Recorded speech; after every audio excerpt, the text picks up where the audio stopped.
Hello అందరికీ, welcome back to my channel Sheeba's vlogs. ఎలా ఉన్నారండి అందరూ? ఇవాళ నేను చేయబోయే రెసిపీ మటన్ కర్రీ అనమాట.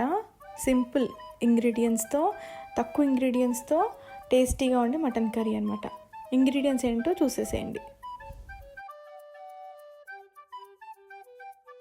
ఒక కడాయి తీసుకొని నూనె వేసేసుకొని, నూనె వేడెక్కాక 3 కట్ చేసి పెట్టుకున్న ఉల్లిపాయలు వేసేస్తున్నాను.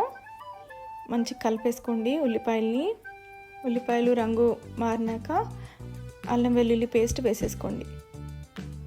ఒకసారి తిప్పేయండి, మిక్స్ చేసుకోండి బాగా. దాని తర్వాత నేను 250 గ్రామ్స్ మటన్ తీసుకున్నాను, అది వేసేసేయండి. మూత పెట్టుకొని మటన్ మంచి మెత్తగా అయ్యే వరకు ఉడకబెట్టుకోండి. తర్వాత నేను పెప్పర్ పౌడర్ వేస్తున్నాను. సగం ఉడికిన తర్వాత 1 స్పూన్ ఆఫ్ పెప్పర్ పౌడర్ వేస్తున్నాను, మిరియాల పొడి. తర్వాత మంచిగా మిక్స్ చేసుకుంటున్నాను. ఒక హాఫ్ మినిట్ తర్వాత 1 స్పూను మీకు తగినంత కారం పొడి, తగినంత ఉప్పు వేసుకోండి. మంచిగా కలిపేసుకోండి. మూత పెట్టుకొని మటన్ ఇంకాసేపు ఉడికేలాగా మూత పెట్టుకొని ఉడికించుకోండి.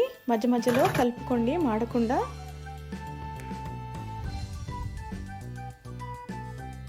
తర్వాత నేను ఇంకా కుక్ అయ్యేలాగా నీళ్లు పోసుకొని ఉడకబెట్టుకుంటున్నాను కాసేపు. తర్వాత నేను 3 ఆలుగడ్డలు కట్ చేసి పెట్టుకున్నాను కదా, అది వేసేస్తున్నాను. పొటాటోస్ కూడా మంచిగా వేగే వరకు, ఉడికే వరకు మంచిగా మూత పెట్టేసి కుక్ అవ్వనివ్వండి. మధ్య మధ్యలో కలుపుతూ ఉండండి. నేను ఇక్కడ మటన్ ఉడికిందా లేదా చూస్తున్నాను. నాకైతే ఇంకా ఉడకలేదు అనిపించింది. మరలా పెట్టి మూత పెట్టి ఉడికించుకుంటున్నాను. మధ్యలో కలుపుతూ ఉడికించుకోండి ఆలుగడ్డలు అన్నీ ఉడికేలాగా. దాని తర్వాత నేను అన్నీ ఉడకబెట్టుకున్న తర్వాత మంచి కుక్ అయిన తర్వాత నేను గరం మసాలా పౌడర్ వేసేస్తున్నాను. లాస్ట్లో నిమ్మకాయ పిండేసుకుంటున్నాను.